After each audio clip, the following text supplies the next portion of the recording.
बाड़ी शहर के सामान्य चिकित्सालय में अव्यवस्थाएं हैं कि खत्म होने का नाम ही नहीं ले रही हैं। पिछले 3 महीने से तो स्थिति और बिगड़ती नजर आ रही है। जच्चा वार्ड के हालात यह है कि प्रसूता के पलंग पर उसके परिजन और देखने आए रिश्तेदार बैठे नजर आते हैं। ऐसे में यदि संक्रमण फैलता है या नवजात शिशु को कोई बीमारी होती है तो इसकी जिम्मेदारी कोई नहीं लेना चाहता। अस्पताल में सफाई के नाम पर सिर्फ औपचारिकता बरती जाती है। विशेष साफ सफाई के अभाव में वार्डों में गंदगी, शौचालयों में सड़ांध, मारती बदबू, फटे हाल गद्दे, चादर, यहाँ तक कि भर्ती मरीजों को कैनुला व दवाई लगाने वाले स्थान की दीवारों को देखकर ऐसा लगता है कि बरसों से अस्पताल की सफाई नहीं हुई है। वहीं वार्ड में लाइट की फिटिंग के तार खुले हुए हैं और ऑक्सीजन की सप्लाई की लाइन भी जगह जगह से उखड़ी हुई है। जिले के दूसरे सभी अस्पताल में ब्लड प्रेशर के मरीजों के लिए वीपी इंस्ट्रूमेंट तक नहीं है और दुर्घटनाग्रस्त मरीजों के लिए केवल एक ही स्ट्रेचर है। वैसे तो बाड़ी चिकित्सालय 200 बेड का है,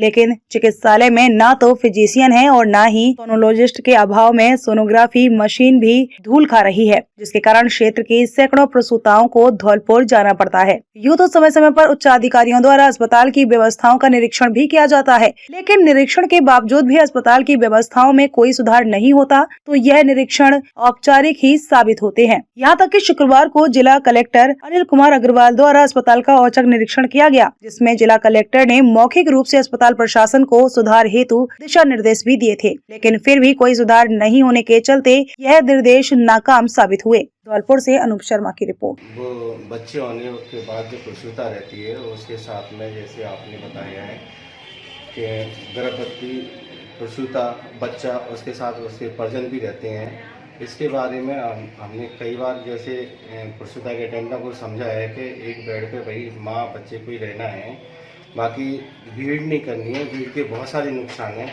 एक तो क्या है कि इन्फेक्शन हो सकता है, भीड़ की वजह से माँ को पूरा स्पेस नहीं मिलेगा तो उसको आराम नहीं मिल पाएगा पूरा। और स्टाफ को भी काफ़ी बार मौखिक रूप से पाबंद किया हुआ है कि इस व्यवस्था को दुरुस्त किया जाए। तो इसके लिए आप क्या करोगे सुधार के? इसके लिए जो वार्ड इंचार्ज है उनकी एक बैठक बुला के उनकी राय ली जाएगी कि कैसे इसको सुधारा जाए और सुधार की पूरी प्रयास करेंगे। कहीं ना कहीं इस जो 4-4, 5-5 लोग एक बेड पर रहते हैं, छोटा बच्चा रहता है, उसी में वो प्रसूता रहती है, संक्रमण का तो कारण है, उसके 3-4 परिजन रहती हैं, कहीं ना कहीं 5-4 लोग ये भीड़ होती है तो भीड़ उठाई गिरी और जेब कटी का भी यही कारण है। ये आपने बिल्कुल सही कहा है। जहाँ पे ज़्यादा भीड़ होती है वहाँ पे ऐसी घटना की संभावना बनी रहती है और हमने काफ़ी प्रसूता वार्ड के अलावा भी जनरल वार्ड में, पीडियाट्रिक वार्ड में भी हम परिजनों से रिक्वेस्ट करते हैं कि आप भीड़ नहीं करें। एक मरीज के साथ में एक ही परिजन रहे तो मरीज को इलाज के साथ में कंफर्टेबल भी फील हो।